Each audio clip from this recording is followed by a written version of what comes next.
திமுக, அதிமுகவோட வெற்றிகளை பார்த்தீங்கன்னா, பணத்தை வச்சு தான் இருக்குது. எல்லாருக்கும் வாக்கு காசு கொடுக்காம தேர்தலை சந்திச்ச தேர்தலை சொல்லுங்கள். எல்லாருக்கும் வேலை வாய்ப்பு இல்லை. மருத்துவம் இலவசமாக இல்லை. காசு கொடுத்தா ஒரு மருத்துவம், காசு இல்லாதவங்களுக்கு ஒரு மருத்துவம். இதுக்கு முன்பாக நீங்கள் வந்து ஒரு 4 தேர்தல் சந்திச்சிங்க. ஏன் தமிழ்நாட்டு மக்கள் உங்களை வந்து வெற்றி பெற அளவுக்கு வாக்கு அளிக்கலை? ஆனாலும் ஒரு ஒடுக்கப்பட்டவர்னா அந்த ஒடுக்கப்பட்ட தொகுதியில் தான் நிற்கணும். அந்த தீண்டாமை உங்கள் கட்சிக்குள்ளேயே இருக்கும். சீமான் அவர்கள் வந்து நிர்மலா சீதாராமனை போய் சந்திச்சு பேசினாரு அப்படின்னு தகவல் வெளியானது. இப்போ வெறும் வீதியில் நின்று ஒரு குரல் வந்து உங்களோட பிரச்சனைலாம் தீக்கும்னு நினைக்கிற மக்கள் இந்த குரல் சட்டமன்றத்தில் போனால் எப்படி இருக்கும்னு நினைக்க மாட்டாங்களா? கடைசி வரையிலுமே அதாவது உங்களுடைய அந்த கட்சியுடைய கொள்கை என்பது கூட்டணியே வைக்க மாட்டீங்க, அது தொடர்ந்து தனித்தையே தான் போட்டியிடுவீங்க.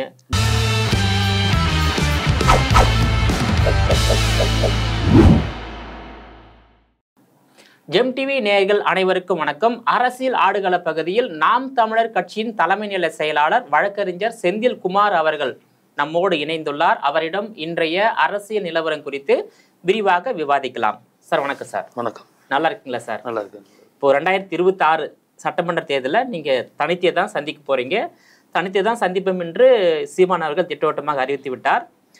தனித்து சந்திக்கக்கூடிய நீங்கள் எந்த அளவுக்கு வெற்றி வாய்ப்பு இருப்பதா நினைக்கிறீங்க சார்? இல்லைங்க, வெற்றி தோல்வியெல்லாம் தாண்டி முதல்ல வந்து ஒரு தூய்மையான அரசியல் இங்கே தேவைப்படுது தமிழ்நாட்டில். நீங்கள் இந்த இத்தனை வருஷம் ஆட்சி செஞ்ச இந்த திமுக, அதிமுகவோட வெற்றிகளை பார்த்தீங்கன்னா பணத்தை வச்சு தான் இருக்குது. எல்லாருக்கும் வாக்கு காசு கொடுக்காம தேர்தலை சந்திச்ச தேர்தலை சொல்லுங்கள். கூட்டணி வச்சு ஜாதி, மதம், சாராயம் இதெல்லாம் இல்லாமல் மக்கள் நலனுக்கான தேர்தல் அப்படின்னு ஒன்றும் இந்த ஆட்சியாளர்கள் இப்போ ஆட்சி செய்கிறவங்களும் சரி, இதுக்கு முன்னாடி ஆட்சி செஞ்சவங்களும் சரி, திராவிட கட்சிகள் பொதுவாக அந்த கோட்பாடுக்குள்ளேயே வரல. நாம் தான் அந்த கோட்பாட்டை புதுசாக எடுத்து வைக்கிறோம். அப்போது வந்து இவங்களோட சேர்ந்து நம்ம தேர்தலை சந்தித்து நம்மளோட கோட்பாடை வந்து நிலைநிறுத்த முடியாது. அப்போது நம்மளோட கொள்கை வேறு, கோட்பாடுகள் வேறு, நம்ம செய்யணும்னு நினைக்கிறது வேறு. அப்போது தனித்து நின்று ஒரு அதிகாரத்தை பெறும்போது தான் நமக்கான நம்ம எதெல்லாம் வந்து நம்ம கொள்கையில் வச்சுருக்கோமோ அதெல்லாம் செய்ய முடியும். எல்லா துன்ப போட்டுகளுக்குமான திறவுகோல் ஆட்சி அதிகாரம்ங்கிறார் அண்ணல் அம்பேத்கர். அந்த ஆட்சி அதிகாரத்தை திறவுகோலாக நம்ம வச்சுக்காமல் நாம் போய் ஒரு இடத்துல மாட்டிக்கிற மாதிரி கூட்டணி வச்சு ஆகிடும். அப்போ நாம் இப்போ நினைக்கிறத பேசிக்கிட்டு இருக்கோம்ல, அது கூட செய்ய முடியாதாங்க. இப்போ நம்மளோட இருந்த எல்லாரையுமே பார்க்குறோம். விசிகாவாக இருக்கட்டும், மற்ற பாமக, வேறு எந்த கட்சியாக இருந்தாலும் சரி, இந்த மண்ணின் மக்களின் விடுதலைக்காக நலனுக்காக துவங்கப்பட்ட எல்லா கட்சிகளும் இந்த திராவிட கட்சிகளோட கூட்டணி வைக்கும்போது என்ன ஆயிடுதுன்னா அவங்களோட பிடியில் இவங்க இருக்காங்க. வெறும் சீட்டுக்காகவும் பதவிக்காகவும் பணத்துக்காகவும் நம்ம கொள்கையெல்லாம் விட்டுட்டு எதுக்காக கட்சி தொடங்கணுமோ அதையெல்லாம் மறந்துட்டு வெறும் அரசியல் லாபத்துக்காகவும் அரசியல் அதிகாரத்துக்காகவும் சரணடைகிற மாதிரி போயிடுவாங்க. இப்போ நீங்கள் வந்து இரு திராவிட கட்சி வெறுக்கிறீங்க, தவிர்க்கிறீங்க. எதனால் தவிர்க்கிறீங்க சார்? அதாவது சொல்லிங்க, இந்த பலம், அதிகார பலம் இல்லை. நீங்கள் இப்போ திராவிட கட்சிகள் வந்து இந்த நாட்டில் இருக்கிற எல்லா கஷ்டத்துக்கும் பொறுப்பேற்க வேண்டிய, மக்கள் படுகிற எல்லா துன்பங்களுக்கும் பொறுப்பேற்க வேண்டியவங்க திராவிட கட்சிகள் தான். ஏன் சுதந்திரம் அடைஞ்சு இந்த நாட்டை நம்ம தமிழ்நாட்டை சொல்கிறேன், பெரும் பகுதி இப்போ ஆட்சி செய்தது, அதிக ஆண்டுகள் ஆட்சி செஞ்சது வந்து இந்த 2 திராவிட கட்சிகள் தான். அதில் திமுக கூடுதலாகவே இந்த தமிழகத்தை வந்து ஆட்சி செஞ்சிருக்கு. இல்லை, அதிமுக தான் அதிக தடவை ஆண்டிருக்காங்க திமுகவை விட. எண்ணிக்கையில் சொல்கிறீங்க?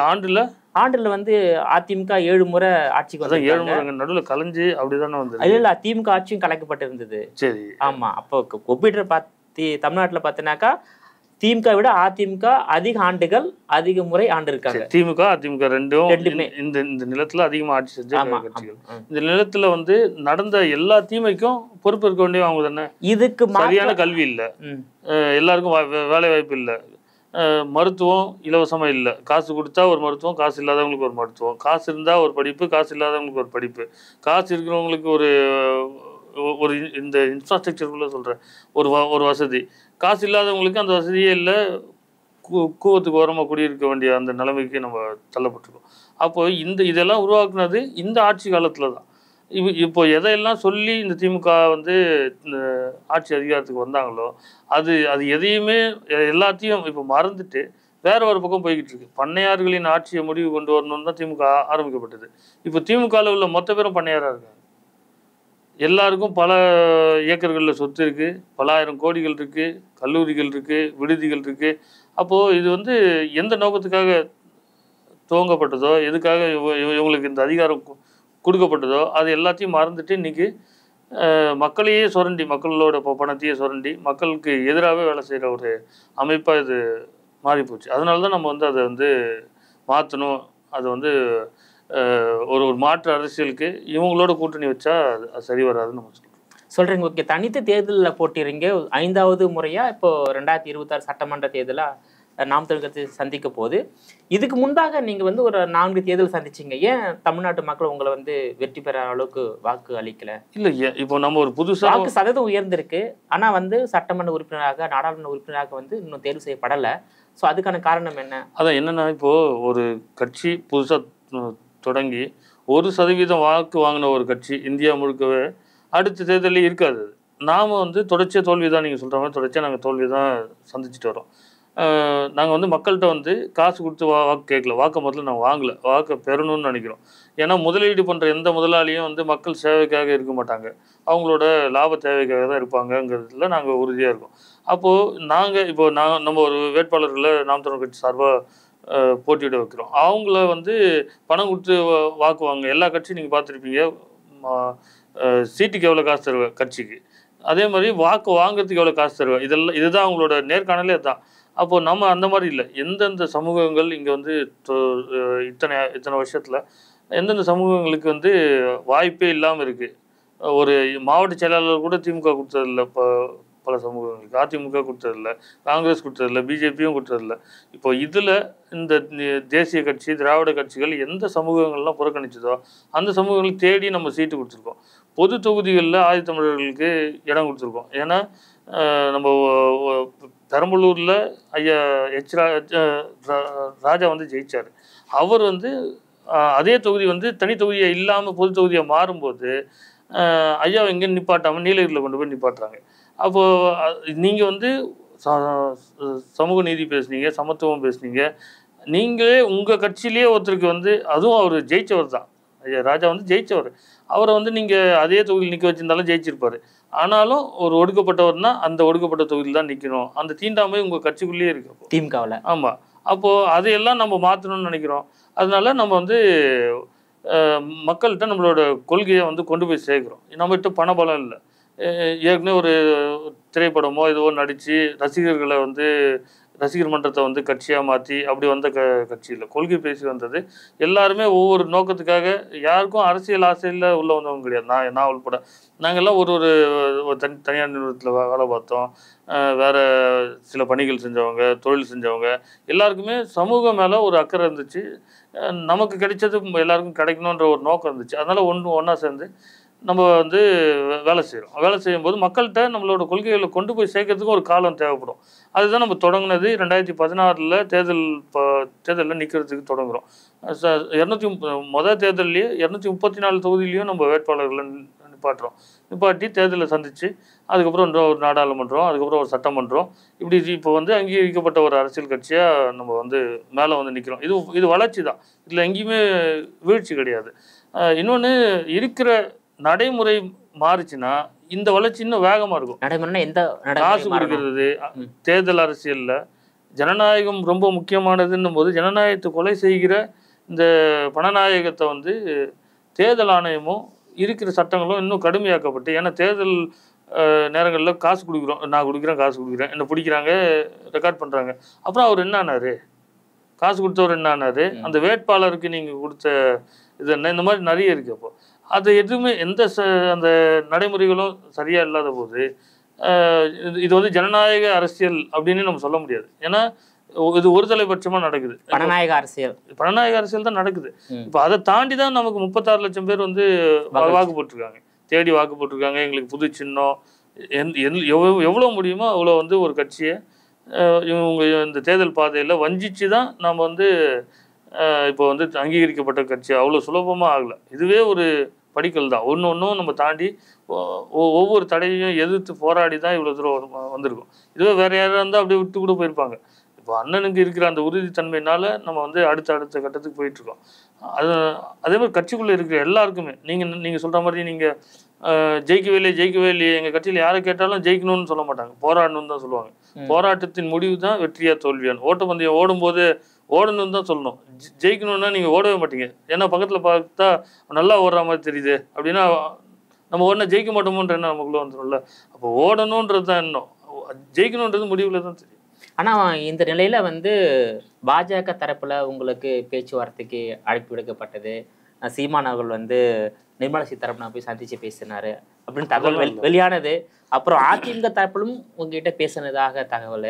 எப்படியாவது நாம் தமிழர் கட்சி வந்து அதிமுக பாஜக கூட்டணி கொண்டு வரணும்னு ஒரு முயற்சி நடந்துட்டு இருக்கு. அந்த முயற்சி வந்து தோல்வி முடிஞ்சிடுச்சு. ஏன்னா அண்ணன் அறிவிச்சிட்டாரு இந்த மாதிரி வந்து தனித்தேர்தல் போட்டியிடும் சொல்லிட்டு. இந்த நிலையில வந்து 2026 தேர்தல் வந்து வெற்றி எண்ணிக்கையை நீங்க தொடவீங்களா? அதாவது போராட்டம் என்பது லைஃப் லாங்கா போட்டே இருக்க முடியாது இல்ல சார்.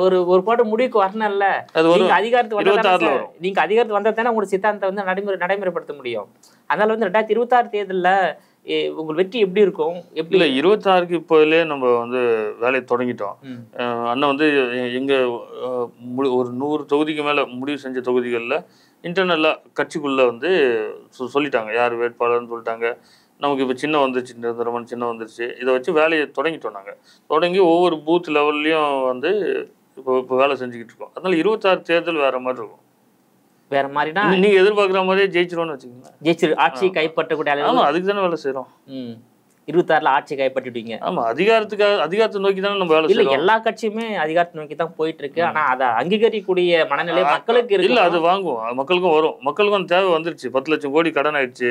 சொன்ன எந்த வாக்குறுதிகளையும் நிறைவேற்றாத ஒரு அரசா தான் திமுக இருக்கு.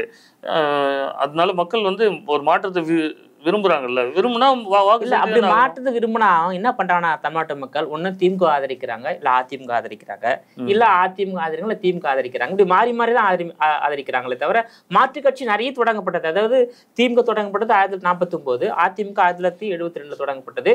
இந்த 2 கட்சிகளுக்கு பிறகு எவ்வளவு கட்சி தொடங்கியிருக்காங்க. அந்த கட்சியெல்லாம் வந்து தமிழ்நாட்டு மக்கள் ஆதரிக்கலையே. அதுதான் இப்ப நீங்க ஆதரிச்சு வாக்களிச்சு வெற்றி பெற செய்யலையே. அதன் பிறகு தொடர்ந்து கட்சி எல்லாமே அந்த பாதி கட்சி திமுக, பாதி கட்சி அதிமுக தான் கூட்டணி வச்சிருக்காங்க. நீங்க கூட தனித்து போட்டிடுறீங்க. அதான் நான் சொல்ல வந்தேன். ஏன்னா அதுக்கப்புறம் நிறைய கட்சிகள் ஆரம்பிச்சாங்க. ஆனா கடைசியில அவங்க எங்க போயிட்டாங்கன்னா, அவங்களால தனித்து போட்டிட்டு ஜெயிக்க முடியாது அப்படின்னு போயிட்டு மறுபடியும் வாக்களிக்கல. இல்ல, இன்னும் வேலை செய்யணும்ல. இப்போ நாங்க வந்து தொடர்ச்சியா தோக்குறோம் வந்து உங்களுக்கு அந்த உறுதித்தன்மை மற்ற கட்சிகளுக்கு கிடையாது. அது இருக்கணும்னு சொல்றோம் நாங்க. நீங்க போராட்டம்னு வந்தீங்க, பதவிக்கு வந்தீங்க, போராட்டம்னு வந்தீங்க. அப்போ வந்து மக்களை போட வைக்கணும். முதல்ல அதுக்கு வேலை செய்யணும். முதல்ல மக்களே போடல அப்படின்னா நம்ம என்ன வேலை செஞ்சோன்னு இருக்குல்ல. நம்ம மக்கள் பக்கத்துல எங்க போய் நின்னோம், எந்த மக்களுக்காக நம்ம போராடணும், யாரோட போய் நின்று யாரோட வழியை நம்ம வந்து பங்கெடுத்தோம், இதெல்லாம் இருக்குல்ல. இதுக்கு கொஞ்சம் காலம் தேவைப்படும். நீங்கள் வந்து இது வந்து பெரிய 234 தொகுதி, 234 தொகுதியிலையும் மக்களுக்கு பிரச்சனை இருக்குது. செவிலியர்கள் போராடுறாங்க, மருத்துவர்கள் போராடுறாங்க, ஆசிரியர்கள் போராடுறாங்க, எல்லா தரப்பு மக்களும் போராடுறாங்க. அப்போ எல்லா போராட்டங்கள்லையும் நம்மளோட பங்கு என்னன்றதை காட்டுறதுக்கு உங்களுக்கு நிறைய நாட்கள் தேவைப்படுது. இப்போ நம்ம அந்த நாட்கள் நாங்கள் எல்லாரோடையும் நின்ட்டோம். எங்கள் அண்ணன் போய் நிற்காத போராட்டமும் இல்லை, எங்கள் அண்ணன் இல்லாமல் எந்த போராட்டமும் இல்லை. அந்த மாதிரி மாறிடுச்சு. அப்போது நம்ம எல்லா தரப்பு மக்கள்கிட்டையும் போய் இப்போ சென்றடைஞ்சிட்டோம். இப்போ இதுக்கப்புறம் வர தேர்தல் தான் நம்ம மேலே இருக்கிற நம்பிக்கைக்கு மக்கள் செலுத்துகிற வாக்காக இருக்கும். அப்போ நாங்கள் அந்த நம்பிக்கையை பெற்றுட்டோம்னு நினைக்கிறோம். இன்னும் வந்து அந்த அரசியல் அந்த தேர்தல் நேரங்களில் இருக்குல்ல, தேர்தல் நேரத்தில் வந்து அங்கே போயிட்டு வாக்கு கேட்குறது எப்படி, கடைசி நேரங்களில் வாக்கு பதிவு அப்போ எப்படி போயிட்டு மக்கள்கிட்ட வந்து நம்மளோட சின்னத்தை எப்படி கொண்டு போய் சேர்க்கறது, இந்த வேலைகள் தான் இருக்குது. மற்றபடி ஒரு மாற்றம் வேணும் அப்படின்னா நாம் தமிழர் கட்சி தான் மாற்றத்தை ஏற்படுத்த வேண்டும் என்ற நோக்கத்தோடு தான் நாம் தமிழர் கட்சி பயணம் செய்கிறது. ஆனால் அந்த மாற்றத்துக்கு மக்கள் இன்னும் ஒத்துழைப்பு, அதுக்கான விழிப்புணர்வு மக்கள் மத்திய ஏற்படலை. எல்லாமே அந்த திராவிட ஏற்படலன்னு எப்படி நீங்கள் சொல்லுவீங்க? ஏற்படலைன்னா எதுக்கு எல்லா போராட்டத்துக்கும் நம்மளை வான்னு கூப்பிடுறாங்க? இப்போ இங்கே வீடியோ ஒரு பகுதியில் வீடியோ எடுக்கிறாங்க அந்த ஆத்தங்கரை, அதுக்கு நீங்கள் வந்தே ஆகணும்னு அண்ணன் கூப்பிட்டு கேட்குறாங்க. பரந்தூர் விமான நிலையம் போராட்டம் இருக்குது, நம்ம தான் முதல்ல போய் நின்று அங்கே போராடணும். எந்த இடத்துல எந்த சிக்கல் இருந்தாலும் மக்கள் ஆசிரியர்கள் போராடும் போது கூப்பிட்டு அண்ணன் ஒரு அறிக்கை கொடுத்தா நல்லாயிருக்கும், அண்ணன் வந்து நின்று எங்களோட நின்று ஒரு நாள் எங்கள் போராட்டத்தில் பங்கெடுத்தா போதும் அப்படின்னு கேட்கறதுலாம் இருக்குது. அப்போ இந்த நம்பிக்கை இல்லாமல் எப்படி அவங்க கேட்குறாங்க? இந்த குரல் இப்போ வெறும் வீதியில் நின்று ஒரு குரல் வந்து உங்களோட பிரச்சனைலாம் தீக்கும்னு நினைக்கிற மக்கள் இந்த குரல் சட்டமன்றத்தில் போனால் எப்படி இருக்கும்னு நினைக்க மாட்டாங்களா? ஆமாம். அப்போ அந்த மாற்றம் தான் நம்மளை வந்து அடுத்தது கொண்டு போவோம். அதுக்கு தான் நம்ம உழைக்கிறோம். இப்போ கூட்டணி அமைக்கக்கூடிய அளவுக்கு உங்க சித்தாந்தத்துக்கு ஏற்றுக்கொள்ள கட்சி தமிழ் இல்லையா, அது அது அப்படி சொல்ல வரீங்களா எப்படி? அது இப்போ எல்லாரும் நீங்க சொல்ற மனநிலையில தான் இருக்காங்க. இப்போ எல்லாருக்கும் ஜெயிக்கணும், பதவியில இருக்கணும், இதுதான் மனநிலையை ஒழிய இதை மாற்றணும். திமுக அதிமுக 2 கட்சிகள் ஆட்சி செஞ்சது, நாடு இப்படி இருக்கு, இதை மாற்றணுன்ற எண்ணம் இருக்கிற எல்லாரும் வந்து ஒன்றிணைவாங்க. ஆனால் அந்த எண்ணம் எல்லாருக்கும் இல்லை. எல்லாருக்கும் இப்போ கட்சியை காப்பாற்றுறது பெருசாக இருக்குல்ல. அதனால எல்லா கட்சியும் துவங்கும் போது சரியாக தான் துவங்கினாங்க. இப்போ தொடரும் போது அவங்களுக்கு வந்து அவங்களோட நிலைப்பாடுகள் மாறிடுச்சு. அது நம்ம வந்து அது ஒன்றும் பண்ண முடியாது. இப்போ கடைசி வரையிலுமே அதாவது உங்களுடைய அந்த கட்சியுடைய கொள்கை என்பது கூட்டணியே வைக்க மாட்டீங்க, அது தொடர்ந்து தனித்தையே தான் போட்டியிடுவீங்க. நாம் தமிழர் வந்து ஒரு கொள்கைக்காக தொடங்கப்பட்ட கட்சி, அந்த கொள்கையை நோக்கி பயணிக்குது. அதே கொள்கை கொண்ட கட்சி தமிழ்நாட்டில் இருக்குதா? அது அவங்க தான் முடிவு பண்ணணும். நாங்க உங்க பார்வையில உங்க கொள்கை கொண்ட கட்சி தமிழ்நாட்டில் இருக்குதான்னு கேட்டேன். இல்லைங்க, எங்க கொள்கை கொண்டது இப்போ எங்க கட்சி இருக்கு, ஒத்து போனது. அது வந்து அவங்க தானே சொல்லணும், நாங்க எப்படி சொல்ல முடியும்? இப்போ நாங்க ஒரு கட்சி குறிப்பிட்டு இது எங்களை மாதிரியே இருக்குன்னா நாங்க இதுக்கு இப்போ இன்னொருத்தருக்கு நம்மளோட கொள்கையில நிறைய தமிழ் தேசியவாதிகள் இருக்காங்களே, அவங்கெல்லாம் ஆதரவு தானே தெரிவிக்கிறாங்க. நாம் தமிழர் கட்சி எதிராக எந்த தமிழ் தேசியவாதியும் பேசலையே, திராவிட தேசியவாதிகள் தான் பேசுவாங்களே. வந்து தமிழ் தேசியவாதிகள் யாரும் வந்து நாம் தமிழர் எதிர்த்து பேசலையே, ஆதரவு தானே தராங்க. அதனால தேர்தல் அரசியல்ல தமிழ் தேசியத்தை பொறுத்த வரைக்கும் இயக்கங்களாக பல இயக்கங்கள் இருக்கு. தேர்தல் அரசியல்ல நாம் தமிழர் கட்சி தான் இருக்கு.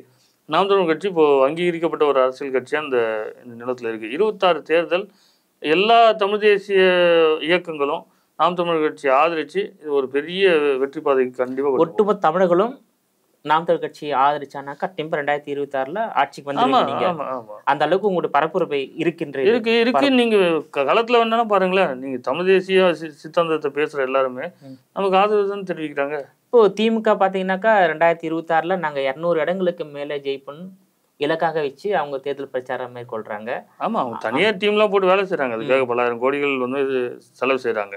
அதெல்லாம் எதுக்கு அப்படின்னு இருக்குல்ல. எதுக்குன்னா அவங்க ஜெயிச்சிருக்காங்களே, 6 முறை ஜெயிச்சிருக்காங்களே திமுக தமிழ்நாடு. 10 லட்சம் கோடி 20 லட்சம் கோடியா மாத்த போறாங்களா கடனை? இல்ல, அது உங்களுக்கு தெரியுது, தமிழ்நாடு மக்களுக்கு தெரியல சார். தெரியும். நீங்க தமிழ்நாடு மக்களை ரொம்ப குறைச்சோம். நம்ம குறைலாம் சொல்லல, இல்ல குறைச்சு இட போடக்கூடாது. தெரியலன்னு எல்லாமே தெரியுது. இப்போ இதே மு.க. ஸ்டாலின் தலைமையிலான திமுக 2019 இருந்து 2025 ஜனவரி பிப்ரவரி வரையில ஈரோடு கிழக்கு தொகுதி வரையில தொடர்ந்து தானே ஜெயிச்சுட்டு வராங்க. இந்த சந்தர்ப்ப சூழ்நிலை வந்து அவங்களுக்கு சாதகமா இருக்கு. ஏன்னா இங்க பணநாயகமும் இருக்கு. மற்றபடி ஒரு கட்சி ஜெயிக்கணும்னா மொத்தமாக போய் ஓட்டு போடுறதுலாம் இருக்கு. அதே நாம் தமிழர் ஜெயிக்கும்ன்ற எண்ணம் மக்கள்கிட்ட வந்துச்சுன்னா மறுபடியும் மொத்தமாக ஓட்டு போடுவாங்க. அதனால அது நீங்க வந்து ஒரே எவ்வளோ பெரிய சாம்ராஜ்யமோ ஏதாவது ஒரு இடத்துல சரியும் இல்ல. சாம்ராஜ்யம் இது ஒன்றும் அவ்வளோ பெரிய சாம்ராஜ்யத்துக்கு நிகரானதுலாம் கிடையாது. அண்ணாவோட சாம்ராஜ்யம் இது. அண்ணா அறிவாளை சாம்ராஜ்யம் 5 சொல்றீங்க. அண்ணாவதா? அண்ணா அறிவாளை சாம்ராஜ்யம். ஆமா. அது பெரிய சாம்ராஜ்யமா என்ன? அது கட்சி தானே. அது துவங்கின அண்ணாவே 1.5 வருஷம் தான் இருந்தாரு. அதுக்கப்புறம் அதை கைப்பற்றினவங்க அதை வச்சு வாழ்ந்துட்டாங்க, ஆண்டுட்டாங்க. இன்னும் கொஞ்ச நாள் போவோம், அதுக்கப்புறம் பார்ப்போம். 2026 அண்ணா அறிவாளை சாம்ராஜ்யம் விழுந்துடும் சொல்றீங்களா? அதுக்கு தானே வேலை செய்யறோம், விழுந்துரும். ஏன்னா அவங்களுக்கு எதிராக தான் நிறைய கட்சிகள் வேலை செய்யறாங்க. எந்த கட்சி எல்லாம் தான் அவங்களோடையும் இவங்களோடையும் போய் சேர்ந்துட்டாங்களே. இப்போ அவங்களுக்கு எதிராக நிக்கிற ஒரே கட்சி நாம் தமிழர் கட்சி தான். அதுவும் ஒரு மாநில அங்கீகரிக்கப்பட்ட ஒரு கட்சியா நம்ம மட்டும் தான் இருக்கோம். அதனால மக்களுக்கும் இதுதான் வாய்ப்பு. நம்ம மக்கள்கிட்ட சொல்றதும் அதுதான். நீங்க வந்து வாக்கு செலுத்திட்டு அதிகாரத்தை கொடுத்துட்டு வீதியில வந்து ஐயோ அம்மான்னு தொடர்ச்சியா நீங்க போராடுறது வந்து ஒரு ஏமாளி கூட அந்த வேலையை செய்ய மாட்டான். அப்போ நீங்க ஒன்று வாக்கு செலுத்திட்டு அமைதியாக இருந்துருங்க. நம்ம திமுக தான் ஓட்டு போட்டோம், அவங்க தான் ஜெயிச்சாங்க, சரி இப்படிதான் இருக்கும் அப்படி இருந்துருங்க. இல்லையா ஓட்டு போட்டு எதுக்கு வீதியில போராடுறீங்கன்னு கேட்குறீங்க. இல்லைன்னா மாற்றி ஓட்டு போடுங்க. நீங்க வந்து ஓட்டையும் போட்டுட்டு ஐயோ அம்மா இதுக்கு போராடுறோம் அதுக்கு போராடுறோம். ஏன்னா அந்த தேர்தல் நேரத்துல அந்த திமுக வந்து ஒரு கவர்ச்சிகரமான ஒரு தேர்தல் வாக்குறுதியை கொடுத்து மக்களை ஏமாத்துறாங்க, மக்களும் ஏமாந்து போய். அதுன்னு புதுசா அவங்க வருஷம் நீங்க கட்சி தொடங்கி முதல் தேர்தலில் சந்திச்சதுலேருந்து இன்னைக்கு வரைக்கும் அவங்களோட இதில் வந்து ஒரே ஏழை விவசாயிகளை முன்னேற்றுவோம். ஏன் இத்தனை வருஷம் விவசாயி ஏழையாகவே இருக்கான்? அப்போது அதெல்லாம் இந்த அரசியல் தெளிவு வந்து அடுத்த தலைமுறைக்கு வருது. இப்போ நாங்கள் முன்வைக்கிற அரசியல் இது வந்து எங்கள் அப்பாவுக்கோ எங்கள் தாத்தாக்கோ கிடையாது. நாளைக்கு வர எங்கள் அண்ணன் தம்பிங்களுக்கு அக்கா தங்கச்சிங்களுக்கான அரசியல் தான் இந்த அரசியல். அப்போது இது வந்து ஒரு புதிய வாக்காளர்களை நோக்கி புதுசாக இந்த நிலத்தில் வாக்கு செலுத்தி அதன் மூலம் கிடைக்கிற அதிகாரத்தில் இந்த நிலத்தை மாற்ற முடியும் நம்புறவங்களுக்கு நம்புறவங்களை நோக்கி நம்மளோட அரசியல் இருக்கு. 2026 அண்ணா அறிவாலய சாம்ராஜ்யம் முற்றிலுமாக மக்களால் வீழ்த்தப்பட்டு தமிழ் மலரும், நாம் தமிழர் கட்சி ஆட்சி கைப்பற்றும். அதுதான் உங்களோட இலக்கு. அந்த அளவுக்கு தான் பிரச்சாரம் மேற்கொள்றீங்க. மக்களோட மனநிலை அப்படிதான் இருக்கு. நாங்க அதுக்காக தான் வேலை செஞ்சுட்டு இருக்கோம். இதுக்கு முன்பாக நிறைய தேர்தல் சந்திச்சிங்க, ஓட்டு நிறைய வாங்கிட்டே வந்தீங்க. இப்போ நடிகர் விஜய் கட்சி தொடங்கியிருக்காரு இல்லையா, அவர் ஒரு ஒட்டுமொத்தமாக இளைஞர் வாக்குகளை பிரிக்கக்கூடிய நிலையில இருக்காரு. அது உங்க கட்சிக்கு பாதிப்பு ஏற்படுத்தாது? இல்லை, எங்களுக்கு ஓட்டு போடுறவங்க நாங்க எந்த ரசிகரையும் கூப்பிட்டு ஓட்டு போடுங்க அப்படின்னு சொல்லலை. நம்மளை ரசிக்கிறவர் இன்னொருத்தர் ரசிக்கும் போது அவருக்கு ஓட்டு போட்டுருவாரு. அந்த இது நாம ஒரு கொள்கையை பேசி கொள்கைக்காக தேடி ஓட்டு போடுது. எங்களோட சின்னம் ஒரு தேர்தலுக்கும் மாற்றப்படுது. சின்னம் இருக்கும்போது ஏற்கனவே இந்த விவசாய சின்னம் இருக்குதா இல்லையானே தெரியாத இடத்துல இருந்துச்சு. அப்போ இவ்வளோவையும் தாண்டி தான் நம்ம மக்கள் நமக்கு தமிழ்நாட்டிலே அதிகப்படியான மக்கள் விவசாய மக்கள் தான், தமிழர்கள் தான் அதிகம். இந்த ரெண்டுத்தையும் ஆதரிக்கூடிய கட்சி தான் நாம் தமிழர் கட்சி.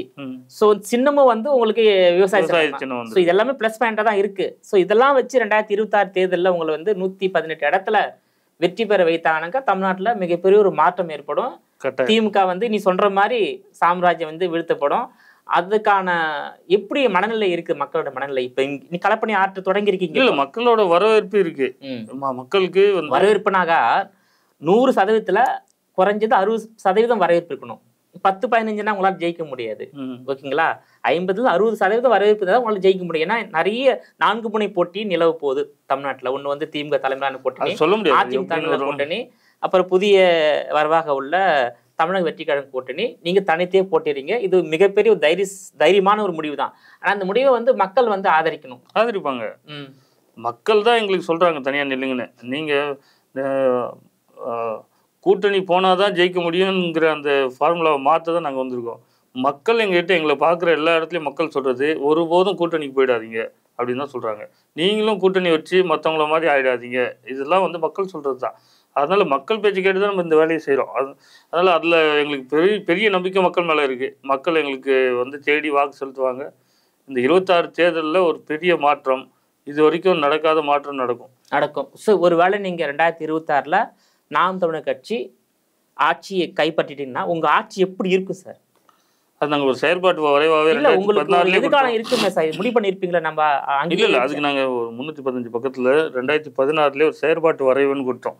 எல்லா கட்சிகளும் தேர்தல் வாக்குறுதின்னு கொடுக்கும்போது நாங்கள் அதிகாரத்துக்கு வந்த அப்புறம் என்ன செய்ய போகிறோம் அப்படிங்கிறது ஒரு டிராஃப்டா செயல்பாட்டு வரைவு. ஆமாம், செயற்பாட்டு வரைவுன்னு ஒன்று கொடுத்தோம்.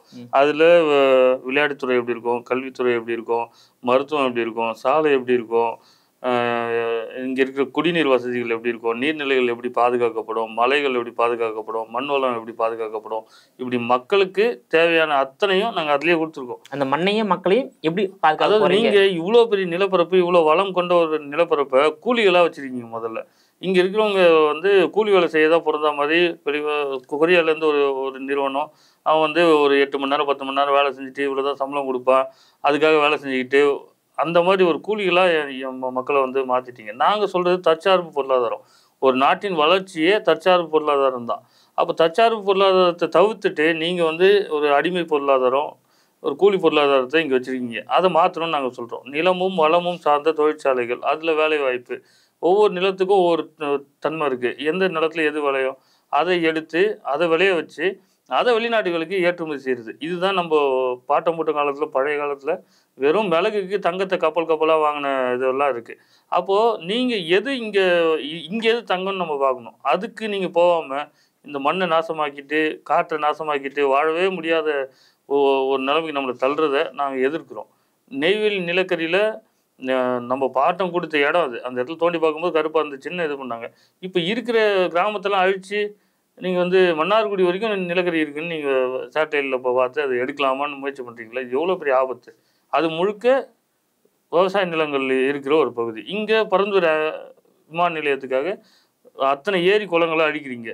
அங்கேருந்து கம்பன் கால்வாயின்னு ஒரு கால்வாயில் தண்ணி வருது.